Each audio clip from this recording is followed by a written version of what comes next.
Okay, so let's recap the correct answers for the CP questions. First question, 5 differences. It's all given to you in a spreadsheet. I mean, you're not being able to, nobody was able to answer on all the points properly, okay? And the answering is also quite sloppy because many of you said high transparency, but high transparency with respect to what?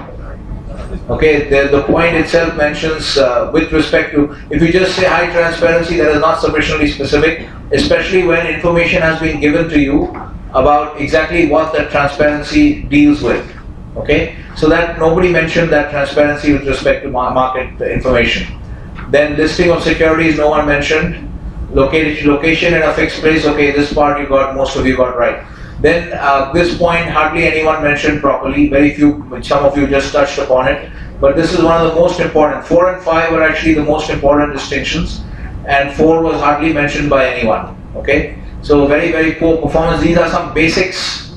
I see you guys running around here and there, talking in the class and doing all these kind of things. These are all basic concepts in finance which you are not able to internalize, even though it has been taught to you so many times. I mean, it has been taught to you, discussed in the class in detail, and you're still not able to answer it properly. So make sure you go and revise all these questions, because these are all very basic concepts which you should have been able to ace. Everyone should have got 12 out of 12 on this question. Okay. The other two I understand a little more difficult, but the first question everyone should have got 12 out of 12. Point number 5. Okay, so this point basically is that in the case of ETM, your counterparty credit risk is managed by the exchange clearinghouse, and the point that you should mention is that they are engaging, the ECH engages in credit risk intermediation. Okay, that is the proper way to distinguish. Whereas in the case of OTC markets, there is no credit risk intermediary. It is completely on the two parties involved. So this is the part that should have been, this is how this point should have been explained. Then number 5, standardization. Many of you mentioned standardization except for one team. No one mentioned standardization of what? Again, standardization of lunch, dinner, breakfast, what? Standardization. People just mention standardization. Again, this shows that you don't have an eye for detail. When you're studying something, you're not studying it in detail, not trying to understand it. Only one team mentioned that the contract terms are contracts. There also you didn't say contract terms. You said contracts are standardized. That's fine. Okay, that is reasonably close. Most of you didn't answer this properly. Okay, so standardization itself doesn't mean okay. So this part you got right. That futures and forwards, that part some of you got right. Okay. So this is fine. This is as far as this question is concerned. Any other questions on this first question? Anybody has any questions on the first question? Okay, so that's one. Then second, CME Clearport, what happened? How is CMO? This also was not properly answered. I think Pranav gave the best answer on this point, but even his answer was not sufficiently, on an absolute level, his answer was also not sufficiently, it's not adequate. Oh, I had to close that file.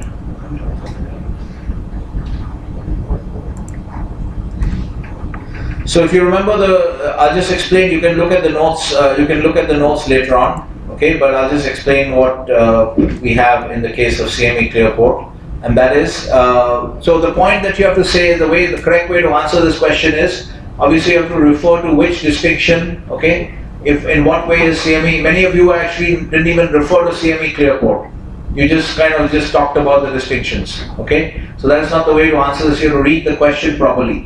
And then CME Clearport, so you have to talk about what is the distinction. There are 5 points of distinction that we have discussed. On which point is CME Clearport blurring the distinction? Or maybe more than one point, but you have to be specific on those points. Alright? So you have to say first that CME Clearport is actually blurring the distinctions on point number 4. On point number 4, which we had mentioned and said that there is credit risk intermediation in ETM, but it does not exist by the ECH, but that does not exist in OTC markets. But what is happening in the case of CME Clearport is, because of the concerns of market counterparties on their own, they've come up with these ideas that they would like to do the transaction in the OTC markets between themselves, okay? Not an exchange market, not an exchange traded transaction. The transaction is an OTC transaction, So you do that on the OTC market, but then you pass it to CME clearing. You pass it to the CME clear port, so then it gets cleared just like an exchange traded transaction. That is the point that should have been brought out. Okay, so there are many elements to this. Okay, that's why there are 6 marks. And then it gets cleared, so therefore what is happening is, even though it was actually an OTC transaction to start with, it ends up being a transaction which features credit risk intermediation by the exchange clearing house. Are you guys following what I'm saying? Okay, so so that's basically the way to answer this question, to say that, okay, and because this is happening, you are actually ending up blurring the distinction with respect to point number 4, because you can no longer say that in those OTC transactions which are going through CME Clearport, you can no longer say that the ECH is not functioning as a credit risk intermediary, okay, which you see on the right hand side of that spreadsheet on point number 4. That statement can no longer be made. That's why it's blurring the distinctions. So this is how it should have been answered, but not well answered. Bilateral collateralization, again, you should mention that this is many of you discussed this as if this is some kind of, it's like nobody got this right, okay? So many of you mentioned this as if this is some kind of exchange traded market ETM phenomenon. That's not the case. Bilateral collateralization is an OTC market phenomenon, okay? So this is where two OTC market counterparties, they collateralize their transactions. So they try to behave with each other with respect to the valuation and the collateralization of the transaction. Like an exchange clearing house, they try to basically do regular or daily mark to market of the transaction. After doing the transaction, they'll have an agreement in place between themselves for collateralization, and they will basically engage in either daily or weekly or some kind of regular mark to market of the transaction, and then whoever is losing money will have to post collateral, further collateral with the other party, okay, the party who's winning on the contract. So this is essentially trying to mimic what the ECH does in an ETM setting. Okay, what the ECH does is it tries to protect its credit risk exposure to each of the parties by requiring every losing party to put up cash equal to its losses, also to put up initial margin. Okay, so by margining, essentially margining and making margin calls, the ECH tries to protect its own credit risk exposure to each of the parties. In bilateral collateralization, each of the parties in the OTC market setting, without the ECH in between, they try to behave with each other in the same way. So one party, say Citibank Hong Kong, is dealing with Deutsche London, and they have a collateralization agreement. Then whichever, they'll monitor the transaction after it is done, and whichever party is losing money, let's say after a 1 week period, they will have to post additional collateral to make up for the losses, to secure the losses, to secure the credit risk of the other party with respect to the losses. Are you guys following what is being said? Yes, sir. Okay. Okay, so this is how bilateral collateralization, this answer should have been given. Okay, again, very, very disappointing performance, because these are all basic things in finance. Okay, everyone should have been be able to answer this like 2 + 2 is 4. But very, very poor performances I'm watching. And then we are already kind of more than halfway through the course, I think.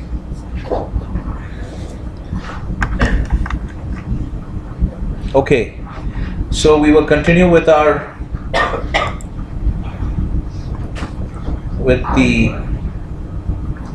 this is IPM.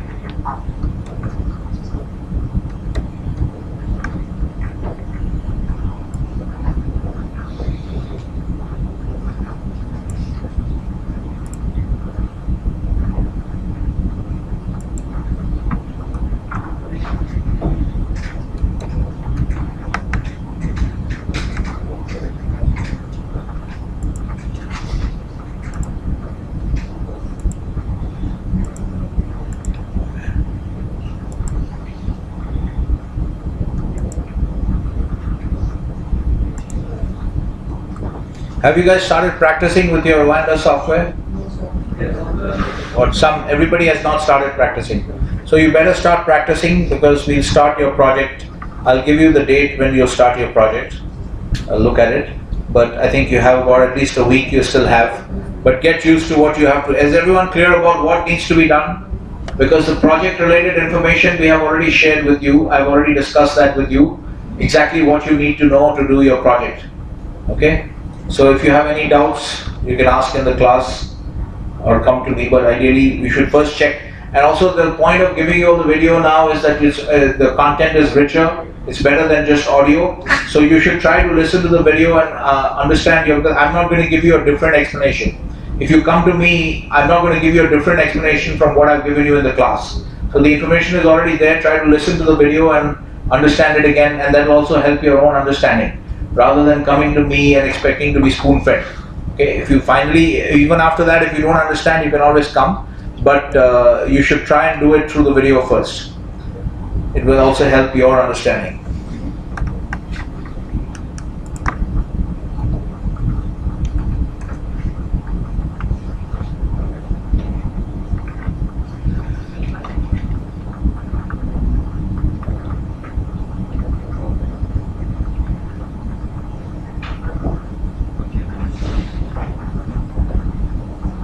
Okay, I think yesterday we were at basis risk. Okay. All right. We had just started discussing basis risk. Okay, so we go back to the example of the airline, which has the jet fuel exposure. Okay, so what is the underlying position of an airline with respect to the jet fuel market? Long or short? Some are long. On the left hand side, I see some people saying long. Who is saying long? Middle. Or you are Giri saying long. Underlying, so let me repeat the question. Underlying exposure of an airline with respect to the jet fuel market. Short. What is Giri saying now? No idea. No idea. Okay. Short. So, everyone is saying short or everyone is saying long? Short. Okay. So the underlying exposure is short because they will lose money if jet fuel prices go up. Okay. So that's why the underlying exposure is so short. So again, this brings out the distinction while we are discussing basis risk. We also have to go back to the distinction between outright positions and spread positions. Okay, so the underlying exposure that exists in an airline with respect to the jet fuel price, that is a short position. Okay, and that's also an outright short position, as opposed to a short position in a spread or a short spread position. Are you following what I'm saying? We have already made a distinction earlier between outright positions and spread positions. Yes, sir. Okay, while discussing that, actually we came to basis risk first. Okay, so we made the distinction between the outright position and the spread position. So in understanding basis risk, you have to bring in those ideas as well. Okay, so outright position, the natural exposure of an airline, which is a short jet fuel market, that's an outright short position in the jet fuel market. Okay, so then we also discussed the question of what should the airline do if it's behaving properly like a hedger, if it is actually behaving in the way that a hedger should behave.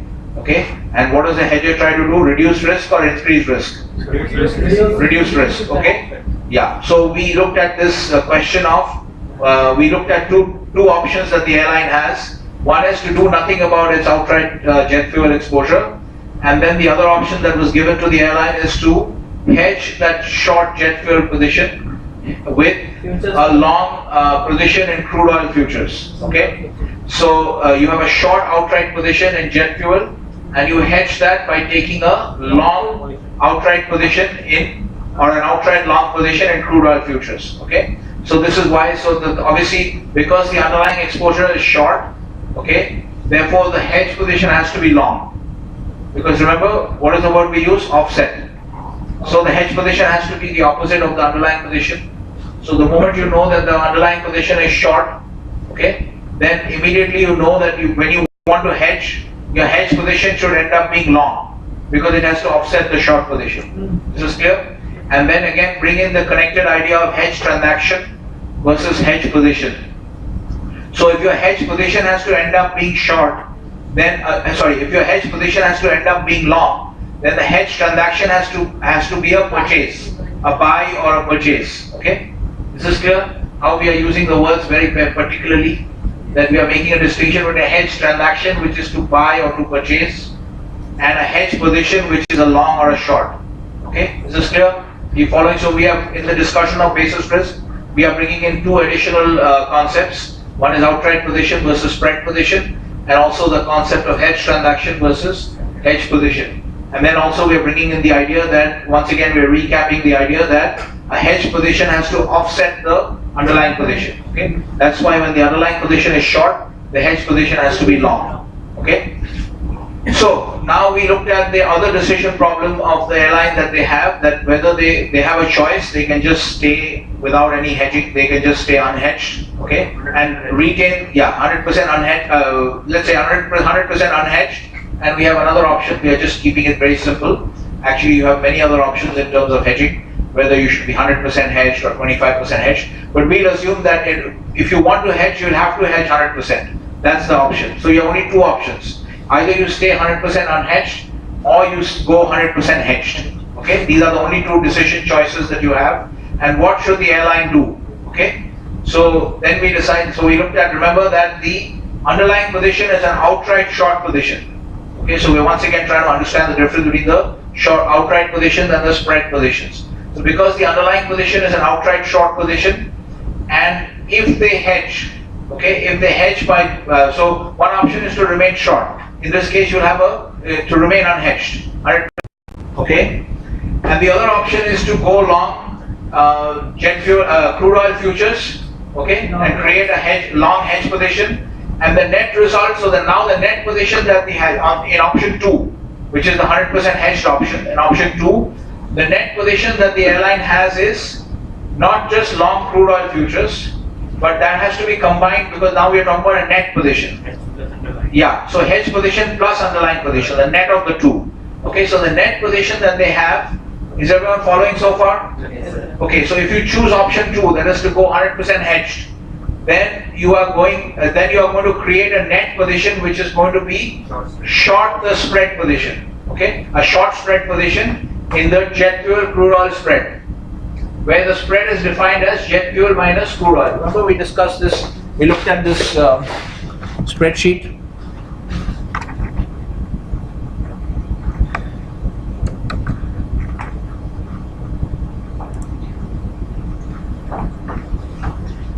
Yeah, so if you just look at this, it will be easier to understand. So you have a short jet fuel position naturally, the underlying position, then you go long crude oil, okay? So now what you have, the net position, if you're evaluating option 2 is to go 100% hedged. So when you go 100% hedged, in either case you look at whether it's 100% unhedged or 100% hedged. In either case you will always look at the net position. In option 1, which is 100% unhedged, because there is no position on the hedge book, okay, so the net position is short, outright short jet fuel in option 1, okay. Now in option 2 you go 100% hedged, so now you have two outright positions. You have an outright short position in jet fuel, and you have an outright long position in crude oil. Is this clear? These are both individually outright positions, but when you combine them, the net position is a spread position or a differential position, okay. You no longer have an outright position, now you have a spread position. Okay, and of course you can define the spread either way, but we have just defined it as jet fuel minus CL. You can also define it as CL minus jet fuel, whatever you want to do. But this is better if you do it this way. Then you see that you are actually, we did this exercise earlier, so you can look at the earlier video. We saw this, that you are actually now, you have a, what position do you have in the spread, short or long? Short. Short. You are short the spread, because if the spread value increases, you will lose money. Okay? Spread value increases essentially will mean that the jet fuel prices have gone up more than the crude oil prices, or they have fallen less than the crude oil prices. Okay, either way the spread will go up. So whenever the spread goes up, you lose money. So therefore your position now is short the spread. So these guys have gone, if they choose option 2, they will go from a short, outright short position in jet fuel to a short spread position, okay, in the jet fuel crude oil spread, okay. And what did we discuss? That which has lower volatility? Which position has lower volatility? The spread position or the outright? Spread position has lower volatility, okay. Hopefully someday we can get some actual numbers, historical numbers, and see. But you will always see that this, for these kinds of spread, like jet fuel minus crude oil, these kinds of spread, and you can visually see it also from that picture.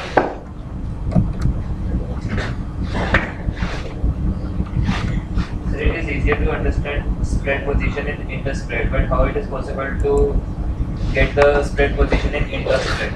I'm coming to that. We have not yet gone to that in detail. First, let's make sure that everybody is able to follow this. Actually, I'm repeating a lot of stuff, but I'm so concerned about the quality of CP that we are getting that I feel that people are not able to follow even the stuff that we have already discussed. People have not internalized that. So actually, the entire discussion is almost a repeat of what we have already gone through in the class, okay? But we're just rehashing it. Okay, so as you can see, the volatility of the spread, so the other lesson that we want to learn for these kinds of spreads, jet fuel minus crude oil, if you do jet fuel minus price of General Motors, then that may not make much sense, okay? So normally when we look at spread positions, we look at things which are related, okay? No, not intra-markets, this is an inter-market spread. This is an example of an inter, we are coming to that distinction later on, but first let's understand this point, that the volatility of the spread position will be lower. So the risk of the spread position will be lower, okay? That will be true for all these kinds of related spreads. Like if you look at soybeans versus soybean meal. Soybean meal prices minus soybean, you know how soybeans are crushed, okay? Then after crushing you get soybean meal and soybean oil. You take soybeans and you crush them and you get soybean meal and you get soybean oil, okay? So there's something called a soybean crush spread, which actually tells you for each unit of soybeans, how many units of oil and how many units of meal are you getting, okay? So for these kinds of spreads, it will always be true that the volatility of the outright position is higher than the volatility of the spread position, okay? So that's why if an airline, okay, which is in the position of a hedger, if an airline is asked to choose between the two options, stay 100% unhedged or go 100% hedged, they should always go for the 100% hedged position, okay, provided they have, unless they have a very strong view on the other side. Because if you, they should always go for, because the risk of that net position which is short the spread, the risk of that is much less than being short jet fuel outright. Is this clear to everyone? Because classically a hedger should be reducing risk. Why have I lost the internet?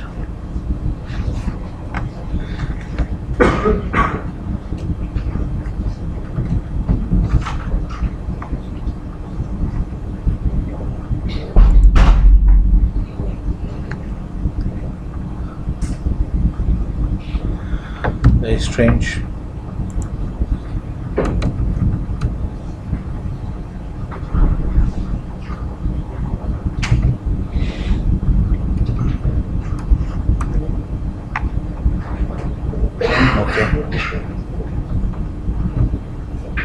Okay, so we got it back.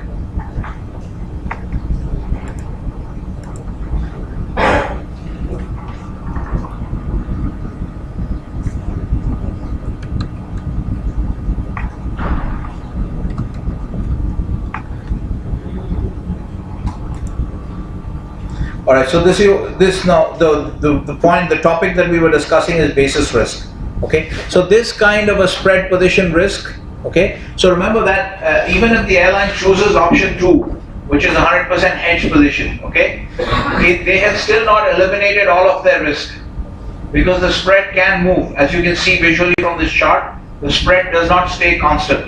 Can you see that? Like in 2009, late 2009, the spread became very narrow as compared to, let's say, middle of 2008. Compared to the middle of 2008, the spread is much narrower in late 2009. So the spread also is not constant. It is moving, but it's moving much less than the outright price of either crude oil or jet fuel. Okay, that's the idea. So they still have some risk. Okay, so this risk is called basis risk. Okay, so here we say that they don't have, they no longer have outright position risk, but they do have basis risk. That's kind of like another name for spread risk, for spread position risk. So basis risk is like another name for spread position risk, where the spread is some kind of a meaningful spread, like soybean meal versus soybeans, or jet fuel minus crude oil, some kind of meaningful spread. Okay, not some random spread like, you know, price of T-notes, 10-year T-notes minus price of Apple stock, which has no meaningful relationship as such. Okay, so that's not a meaningful spread. But if you take a is everyone able to follow what I mean by meaningful spread? That there is some kind of economic logic in that spread. Many people will have exposure, would have exposure to that spread. Okay, so this is called basis risk. The topic here is basis risk. So this is what is called basis risk. Now, when the airline has chosen to go 100% hedged, okay, now they have basis risk. They no longer have outright position risk. They are exposed to the basis between jet fuel and crude oil. Okay, this is what is called basis risk. This is another term that you need to know in the context of hedging and risk management. Okay, now let's look at another important concept that you need to be aware of. Okay, that there is a trade-off. Okay, we can highlight this. Okay.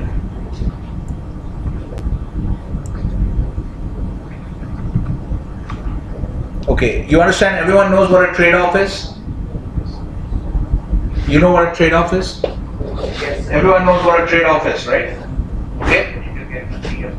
Yeah, to get something. So, whole of economics, the one important idea in economics. It can be also called squaring a position. No, trade-off is not squaring a position. Trade-off means, 1 minute, let me just explain. Trade-off means if you want to eat, let's say, a big, bucket of ice cream. So you will get a lot of pleasure from eating it, but you may put on weight.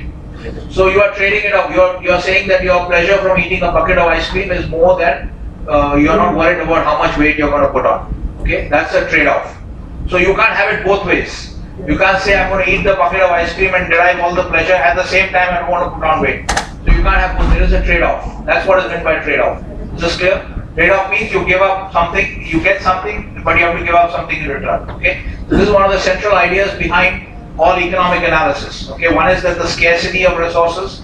Scarcity of resources is one idea in economics, and the other idea is that you have trade-offs in everything. You can't have both. You have to choose which you want, which is more preferable to you, and then you take that and you give up the other. Okay. So now, if you look at this concept of a question could have arisen: why did the airline not hedge directly in jet fuel? Why did they not? They have a short position. They have an outright short position in jet fuel. Why did they not directly hedge in the jet fuel? Remember, they went into a different market. Okay, they went into the crude oil market, which is actually a different market. Because how will you identify? How will you justify this? How will you say that? How will you prove that? Or how will you justify saying that the crude oil market is a different market from the jet fuel market? How will you justify in technical terms? What did we say? What is a market? If you go back to how we defined a market, how did we define a market? Whenever any of the asset changes, the market changes. Yeah, a venue where, yeah. So you have gone already far ahead to the next step. You have to start with the first step. So we said the market is a place where you exchange assets. And what are those two assets called? Base asset and terms asset. Okay. So the rule that Sahil has already gone ahead to is that whenever the rule that we had is how do you identify a unique market, and how do you say that this market over here is different from that market over there? Because if the rule is that if any of the assets changes, it's a different market. So gold priced in yen terms is a different market from gold priced in US dollar terms. Okay? So here what is happening, so how would you answer this? How would you justify the statement that the jet fuel market is a different market from the crude oil market? Because what is different? The base asset is different. Okay? Because here the base asset is jet fuel, here the base asset is crude oil. They're totally different, very different, not totally different, but very different commodities. Okay? So that's why these are different markets. Okay? So the question that you could have asked is, why did this airline not hedge directly in the jet fuel market? Why did they bother to why did they go and hedge in the crude oil market? Okay? So here now we have to bring up the idea of liquidity. Okay? So let's try to understand this concept here. Okay?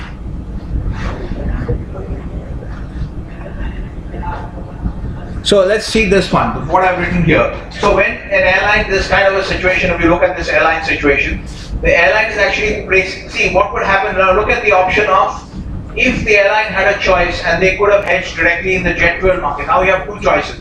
Earlier we looked at one choice, which is whether I should be 100% unhedged or whether I should be 100% hedged. Okay? So there we know that unless an airline has a strong view on the direction of crude oil prices or jet fuel prices, the overall direction, unless they have a strong view, they should always go 100% hedged. Okay, if there's no other choice, either 0% or 100%. Okay, there's no intermediate choice. They should always go because that reduces their total risk. Okay, and that's what a hedger should be doing. Okay, so that's the first one decision. The other decision that they have is if you take if on the first decision choice, which is to be 100% hedged or to be 100% unhedged, okay, you choose the second decision, which is that option 2, which is you go 100% hedged. Okay. Now, in that decision of going 100%, when you've taken the decision to go 100% hedged, you have another decision to make.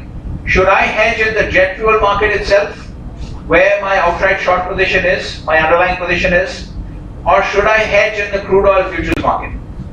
You have another decision to make. Okay, here again, so you see how everything is, remember we discussed decision problems, everything is connected to decision problems. So if you see, the way I'm teaching you finance is very different from what you find in a textbook, a typical finance textbook, because whatever I'm teaching you is completely focused on decision problems that you'll actually face in the real world, and how do you go about solving, what theoretical background do you need to solve those decision problems. Okay, so that's why everything here is focused on decision problems. Okay, so you have a second decision problem now. Having decided to go 100% hedged, you have another decision to make. Should I do my 100% hedge in the jet fuel market, or should I do it in the crude oil futures market? Is everyone clear about this problem? Okay, this is a problem because you have to take a decision. Okay, so here, there you have this is again you are facing a trade-off. Okay, here you're facing a trade-off. If you do it in the jet fuel market, if you do the hedge in the jet fuel market, okay, what will be your net position? Zero. Net position will be 0 because you have a long position and you have a short underlying position, and you create a long underlying position, and both the positions are the same market. So the net position in that market, in the jet fuel market, goes to 0. Is this clear to everyone? Yes. If you choose the first option, okay, everyone, it will go to 0. Okay. Second, and then what will happen in the second option that you have is to hedge in the crude oil position, in the crude oil market. Okay. So in the first option, obviously, if your net position is 0, what is your risk? Zero. Risk is also 0. So you have completely eliminated your risk. Okay. And in the other, if you choose the other option, if you choose to hedge through crude oil futures, okay, then what happens to your net position? Does it go to 0? Spread position. You end up with a spread position, okay, which has lower volatility than an outright position, but it still has some risk. Yes. That is what we call basis risk. So you do have basis risk, which is not 0. There is some basis risk, okay. So therefore, you would have been, without going into further details or further discussions, or without considering any other factor, it looks like it would be much better to hedge in the jet fuel market directly.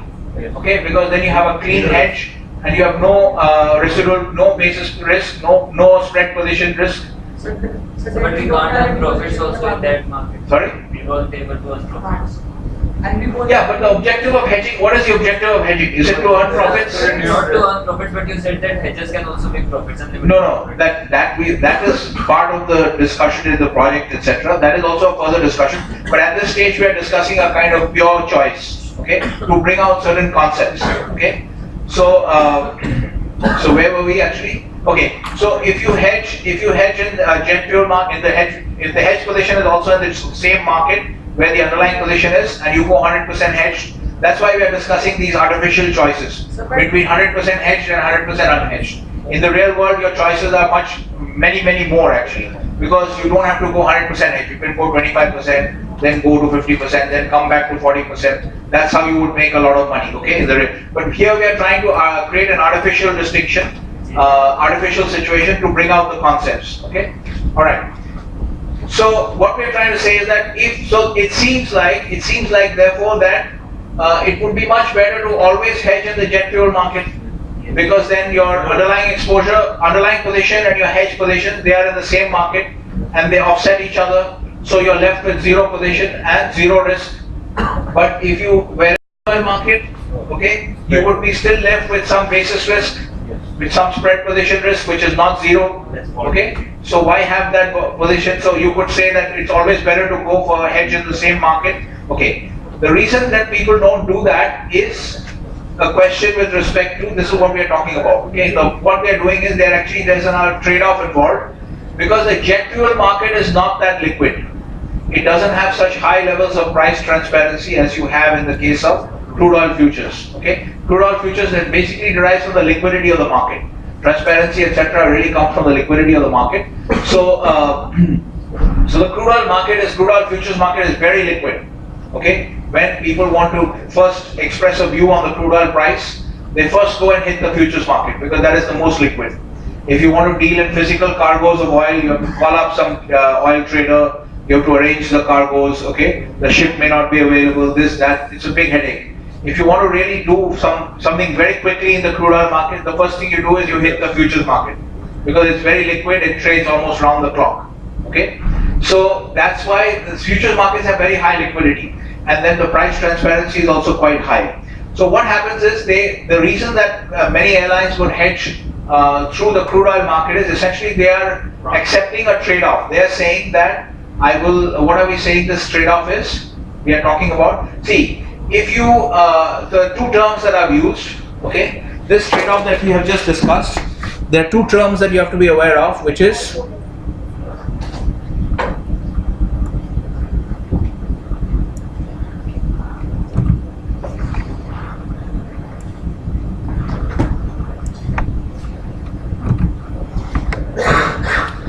the trade-off that we are discussing now.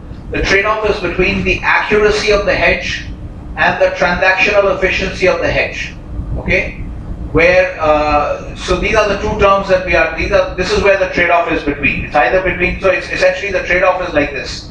If you want a more accurate hedge, only in this context, in the airline, jet fuel, crude oil context that we are discussing, we are using this context to bring out this idea. Okay, this problem may exist in many other contexts. Okay, but we are using this particular context to bring out the difference. So the trade-off, now everybody knows what a trade-off is. Yes, sir. If you want something, you have to give up something else. You can't have both. Okay, sacrifice. Yeah. Okay. So here the trade-off is between the accuracy of the hedge and the transactional efficiency of the hedge. Okay, so if they choose option 1, which is to hedge in the jet fuel market, is that going to be an accurate hedge? Yes, sir. Is that more accurate than the crude oil hedge? It's totally Because it totally eliminates the risk, so it is an accurate hedge. Okay, so but because I've already given you information that jet fuel prices are much less, the jet fuel market is much less liquid. Price transparency is not that high. If you want to trade in large volumes, it's very difficult to find counterparties. You may move the price dramatically. That's what liquidity means. The liquidity means that you saw what was happening when we looked at the order book in the euro. Even during Asia, even when London was not open, you see how many amounts, what amounts were being offered, 12 million, 19 million, 20 million, and it's changing continuously, and the prices are so tight. Fifth decimal, half or fifth decimal kind of spreads. So that's what a liquid market gives you. Okay, very low transaction costs. Very low transaction costs, very liquid. You can move. It means that you can move a large amount of volume without much effect on the price. That's what liquidity means. Yeah. Here we are taking the example of an airline company with respect to jet fuel. Yeah. But jet fuel is required daily. If we want some other company who requires fuel for let's say 3 months in a year, so what is the best way that they will control the prices? Okay, we'll come to that. Let's first make sure that we understand this airline situation, because we want to make sure that people understand the concepts that we are discussing now. Okay, so just stick to the jet fuel airline situation. So is this clear to everyone that if you hedge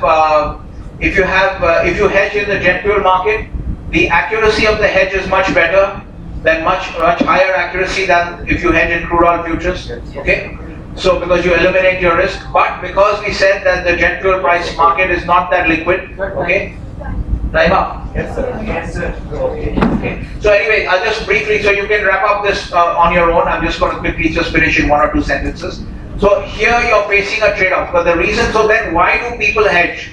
Many airlines hedge in the crude oil futures market because they are willing to trade off the accuracy. They say that we don't want so much accuracy. I am much more interested in transactional efficiency because the crude oil futures market is much more liquid. They can hedge, unhedge several times if they want to. If they want to unwind the hedge for some reason, it's much easier to do it. It will cost them much less. Transaction costs are much less. So transactional efficiency of hedging in the crude oil futures market is much higher, although accuracy is much lower. So they are trading off the accuracy and choosing this is how they are making the trade-off. Is this clear to everyone? Okay, so I'll let you go now. If you have questions, you can ask me now. The rest of you can go. Okay. Please make sure you revise concepts because CP performance is very poor. And please start practicing on your Rwanda account for your project. Is everyone clear about what has to be done? Everything, read the videos. What is the problem? Practice has to be 1 minute, guys. Practice in Rwanda has to be done only in the primary account. When you are practicing, 1 minute. Please look at this top here, primary. Make sure that your account currently is primary. Practice has to be done in the primary account. No practicing in the project trading account. Create the project trading account and leave it aside for when you start the project.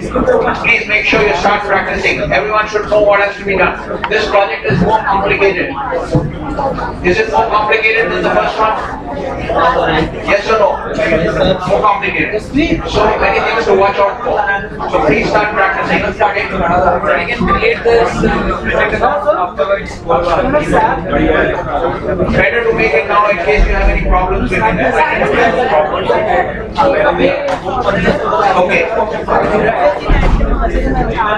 You see now, share the spreadsheet here. Yeah. Sir, you have cut my marks for this. Because you're sitting next to Jen, then don't sit next to We were Jen. not, sir. Some boys was there. I was just moving my head and I was seeing the hair. Jen was talking to you. Sir, Jen, we were not talking. Sir, that would be cheating. No, 1 minute. Sir, they were even. Those are 1 minute. So petty Not they talking, were. sir. I See, saw them. if you don't want to be penalized, 1 minute. If you don't want to be penalized, don't look at your side, left side, right side. Look straight at the chart. Look straight at the chart. Either you look at the chart or you do what Kaba and all. They are always looking at me. Sir, I was looking at you only, sir. How Jen, please try it. मेरी गलती थोड़ी है. That is bad luck. Collateral damage. Sir, but you have, sir, सब किसी से पूछ लो. मैं अब जैन खुद बात नहीं कर रही. शांत I saw Jen looking at you and talking.